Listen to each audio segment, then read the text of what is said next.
उत्तर प्रदेश में हम नहीं जीते, पूरे के पूरे खड़े हो गए। असदुद्दीन ओवैसी नहीं जीते। अरे नहीं जीते मेरे भाई, मालूम है मुझे। मैं जो लड़ाई लड़ रहा हूँ आज के लिए नहीं लड़ रहा हूँ। मैं जो लड़ाई लड़ रहा हूँ उत्तर प्रदेश में, बिहार में, झारखंड में, मगरबी बंगाल में, ये आने वाले कल के लिए लड़ रहा हूँ। मैं जानता हूँ कि मेरी जिंदगी में शायद ना मिले, मगर कम से कम मैं उस सख्त जमीन को नरम करके छोड़ दूं। उस जमीन को जो पहाड़ है उनको उखाड़ कर फेंक दूं।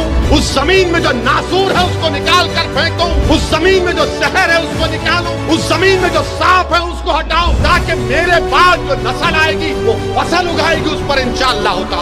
ये मेरी जिंदगी का मन्नत का मकसद। अरे कामयाबी के लिए कौन पैदा हुआ दुनिया में? दुनिया में आए तो जद्दोजहद करने के लिए आए। दुनिया में आए तो अल्लाह की बारगाह में इबादत करने, सजदा करने के लिए आए। अरे जिसको दुनिया की कामयाबी से मतलब है वो ले ले, मुझे आखिरत की कामयाबी चाहिए।